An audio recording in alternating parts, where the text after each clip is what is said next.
పూజ్యులు మాజీ ఉప ముఖ్యమంత్రి కె కృష్ణమూర్తన్న గారికి, పెద్దలు మంత్రివర్యులు ఎన్ఎండి ఫరూక్ గారికి, పెద్దలు మంత్రివర్యులు భరత్ గారికి, అలాగే పెద్దలు ఎమ్మెల్యే జయనేశ్వర్ రెడ్డి గారికి, మీనాక్షి నారాయణ గారికి, గౌరవ్ రెడ్డి గారికి, బుజ్జమ్మ గారికి, అలాగే కేవి సుబ్బారెడ్డి గారికి, రాఘవేందర్ రెడ్డి గారికి, అలాగే బీజేపీ జిల్లా అధ్యక్షులు కునిగిరి గారికి, అలాగే మన రజక సంఘం అధ్యక్షురాలు మా సోదరి మా చెల్లి గారికి శుభాకాంక్షలు.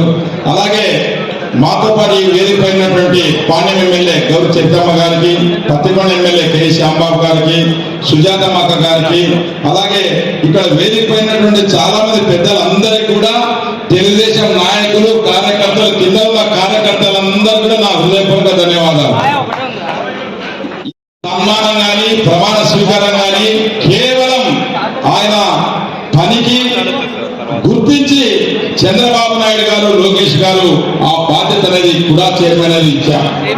అలాగే వీటితో పాటు ఎవరు రికమెండేషన్ లేకుండా, ఎవరు విధి కాకుండా రాష్ట్ర నాయకత్వం మన సోమశెట్టి గారికి కూడా చైర్మన్, అంటే 14 తాలూకాలకు సంబంధించి చైర్మన్ గా ఆయనకి ఇవ్వడం జరిగింది.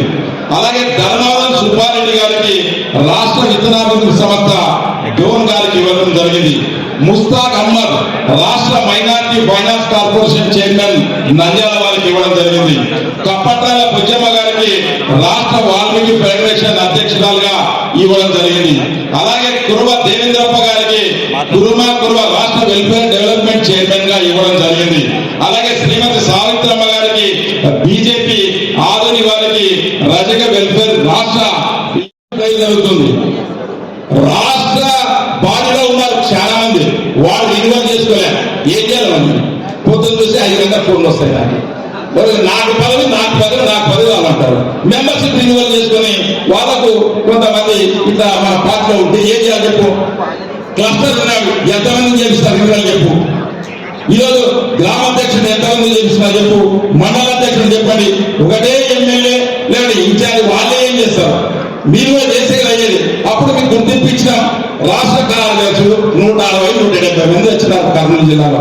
ఎంతమంది చేస్తారు? ఒకరు 2000 చేస్తారు, ఒక్కొక్కరు 1000 మంది చేపిస్తారా చెప్పండి? చెప్పేలా పార్టీ ఉండాలి కదా, పార్టీ మెంబర్షిప్ కదా ముఖ్యం. మనకి ఈరోజు 1 కోటి మందిని చేర్పాలని సంకల్పంతో చంద్రబాబు నాయుడు ముందు తీసుకొని వెళ్తే మనం ఎంతసేపు ఉన్నా భరత 5 మంది పదవి వచ్చా, నాకు రాలా, నా ఎమ్మెల్యేగా వచ్చారా, నాకేమో చూసుకుని మంత్రి పదవి కరెక్టే కదా జరుగుతుంది. రాష్ట్ర బాధ్యతలో ఉన్నారు చాలా మంది, వాళ్ళు ఇన్వాల్వ్ చేసుకోలే. ఏం చేయాలి? పొద్దున్న చూస్తే 5 గంటల ఫోన్లు వస్తాయి. నాకు పదవి అని అంటారు. మెంబర్షిప్ ఇన్వాల్వ్ చేసుకొని వాళ్ళకు కొంతమంది ఇట్లా మన పార్టీలో ఉంటే ఏం చేయాలి చెప్పు? క్లస్టర్ ఉన్నాడు, ఎంతమంది చేపిస్తారు వివరాలు చెప్పు. ఈరోజు గ్రామాధ్యక్షుడు ఎంతమంది చేపిస్తున్నారు చెప్పు, మండల అధ్యక్షుడు చెప్పండి. ఒకటే ఎమ్మెల్యే లేదంటే ఇన్ఛార్జ్ వాళ్ళే ఏం చేస్తారు? మీరు చేసే అయ్యేది. అప్పుడు మీకు గుర్తింపు ఇచ్చినాం. రాష్ట్ర కార్యదర్శులు 160-170 మంది వచ్చినారు కర్నూలు జిల్లాలో. ఎంతమంది చేస్తారు? ఒకరు 2000 చేస్తారు, ఒక్కొక్కరు 1000 మంది చేపిస్తారా చెప్పండి? చెప్పేలా పార్టీ ఉండాలి కదా, పార్టీ మెంబర్షిప్ కదా ముఖ్యం. మనకి ఈరోజు 1 కోటి మందిని చేర్పాలని సంకల్పంతో చంద్రబాబు నాయుడు ముందు తీసుకొని వెళ్తే మనం ఎంతసేపు ఉన్నా భరత 5 మంది పదవి వచ్చా, నాకు రాలా, నా ఎమ్మెల్యేగా వచ్చారా, నాకేమో చూసుకుని మంత్రి పదవి కరెక్టే కదా. అర్థమైంది? వాళ్ళు ఎట్టి దండి సంపాదించిన వైసీపీ వాళ్ళు ఇప్పుడు ఇంత పోగలుగుతామంటే మన పార్టీని అంతా అడగ కూర్చోబెట్టాడు. ఏం జరుగుతుందో చూసుకోమని చెప్పి మానవ దేవేంద్రప్ప గారికి చెప్తాము. ఎందుకంటే తప్పదు చెప్పదు, నేనెందుకు జిల్లా అధ్యక్షుడు. కాబట్టి మీరందరూ కూడా సోదరులారా, ప్రతి ఒక్కరు మెంబర్షిప్ దాంట్లో పాల్గొనాలా. మీ ప్రమేయం ఎంత మెంబర్షిప్ జరిగింది కూడా నాకు తెలుస్తుంది, లోకేష్ తెలుస్తుంది, చంద్రబాబు తెలుస్తుంది. మీరు వచ్చి ఆ తెల్ల బట్టలు సింపు కొట్టుకొని నన్ను పట్టుకొని బాత్రూమ్ పట్టుకొని అయితే మాకు చదువుతారు. ఇంకొక నీ మెంబర్షిప్ ఎంత చేసినావు? మీ ఊళ్ళో ఎంతమందికి బియ్యం కార్డు ఇప్పించినావు? మీ ఊళ్ళో ఎంతమంది ఇళ్ళ పట్టాలు ఇప్పించినావు? ఎంతమందికి ఇందాక లంచం లేకుండా పెన్షన్ ఇప్పించినావు? ఇట్లాంటివన్నీ చూస్తున్నాం. చూడకుండా అన్ని పదవులు అయిపోయి కాదు. ఇప్పుడు మన సీనియర్ కొనుక్కుంటూ ఉన్నాడు మీనాక్షి ఆయన, త్యాగరాయుడు ఎమ్మెల్యే టికెట్ పోయింది, ఇంకేమో వెయిటింగ్ ఉన్నాడు, వస్తుంది. కాబట్టి